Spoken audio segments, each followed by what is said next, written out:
నమస్తే అండి. అమ్మమ్మ నాయనమ్మ ఛానల్కి స్వాగతం అండి. ఈరోజు మీకు నేను పొట్లకాయ పచ్చడి చూపిస్తాను. ఇది అన్నంలోకి బాగుంటుంది, ఇడ్లీ దోశల్లోకి బాగుంటుంది. అమ్మడు శైలిలా నీకోసమేరా ఇదిగోనండి. అన్నంలోకి బాగుంటుంది.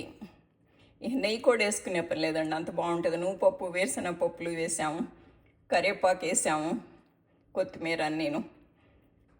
ఇప్పుడు ఇది ఇడ్లీ దోశల్లో కావాలంటే 2 స్పూన్లు నీళ్ళు వేసుకొని కొద్ది పలసం చేసుకుంటే అసలు వేరే పచ్చడి అవసరం లేదండి. అల్ల పచ్చడి ఇది కూడా అవసరం లేదు. ఇందుట్లోనే అన్నీ ఉన్నాయి కదా. నచ్చిందా మీకు? నచ్చితే కనుక please like, share and subscribe అండి.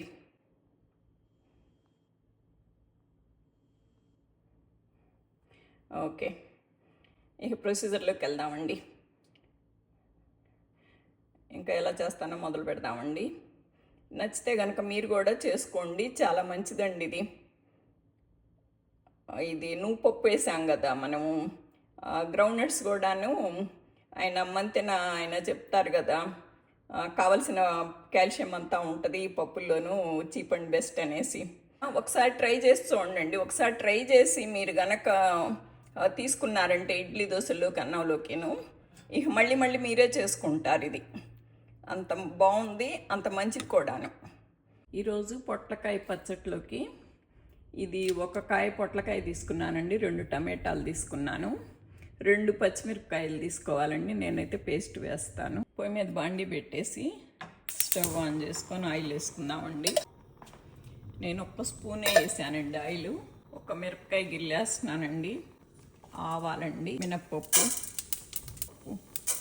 శనగపప్పు, కొంచెం జీలకర్ర, కొంచెం ధనియాలు, కరివేపాకు పౌడర్ కూడా వేస్తున్నానండి. ఎక్కువ వేస్తున్నాను కరివేపాకు. పొట్లకాయ ముక్కలు కూడా వేసేస్తున్నానండి. మీరు పచ్చిమిరపకాయలు వేసేటైతే పచ్చిమిరపకాయలు ముందేసి తర్వాత పొట్లకాయ ముక్కలు వేసేసుకోవచ్చండి. నాది ఆల్రెడీ పచ్చిమిరపకాయలు పేల్చి పేస్ట్ చేసి పెట్టుకున్నాను కదా, అందుకని నేను ఇప్పుడు వేయలేదన్నమాట. ఇది కొద్దిగా మూత పెట్టుకుంటే ఉమ్మకెళ్తుందండి. ఫస్ట్ టమాటాలు కూడా వేసేద్దాం. ఇప్పుడు టమాటాలు కూడా వేస్తానండి.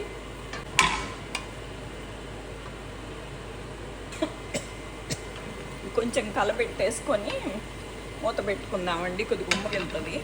ఇదిగోనండి, నేను అల్లం బదులు కొంచెం అల్లం మొక్క ఒకటి ఇరిగింది, నేను ఇది వేస్తున్నానండి. అల్లం ఆకులు కూడా అల్లం స్మెల్లే వస్తుంటాయి, కానీ నేను పచ్చట్లో ఇది వేస్తానండి. సేపు వేపినా ఇది ఏగదండి. కొద్దిగా ఉప్పు వేస్తున్నాను. ఆ టమాటా అంతే ఉంటుంది, మనం ఎంతసేపు వేపినా కానీ. ఉప్పు వేస్తే కానీ అది మెత్తబడదు.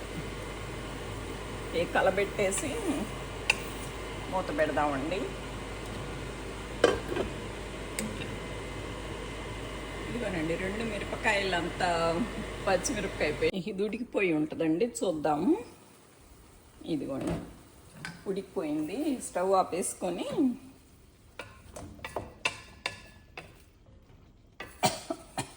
మనం ఇది తిరగమాత కాదండి వేసింది, జస్ట్ ముక్కలు ఫ్రై చేసుకున్నప్పుడు తిరగమాతలాగా అవన్నీ వేసాను అనమాట. ఎందుకంటే ఇప్పుడు మన పచ్చళ్ళలో కనుక ఆవు పిండి మెంతిపిండి వేస్తే టేస్ట్ ఉన్నట్టు ఆ ఫ్లేవర్ బాగుంటుంది. ఇప్పుడు ఇందుట్లో శనగపప్పు, మినపప్పు ఆ పచ్చడికి కొద్దిగా పట్టుకుంటుంది, ప్లస్ బాగుంటుంది అనమాట. ఆవాలు అవి జీలకర్ర అన్నీ మెదిగితే బాగుంటుంది. అందుకని తిరగమాత కావాలంటే చివరిలో పెట్టుకోవటమే. నేనైతే పెట్టను.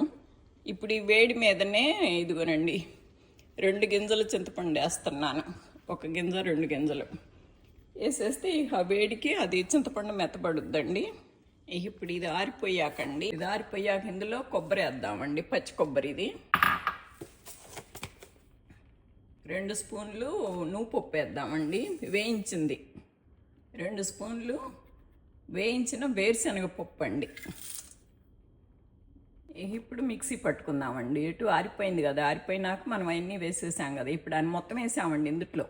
పచ్చిమిరపకాయ, చింతపండు, ఉప్పు అన్నీ వేపిని అన్నీ. ఇదిగోనండి, పచ్చడి మిక్సీ వేసుకొచ్చేసాను. ఇందులోనే ఈ కొత్తిమీర కూడా వేసేసి ఒక్క తిప్పుదామండి, మెత్తగా మెదక్కుండా. ఇదిగోనండి, ఇందులో వంపేసుకుందామండి.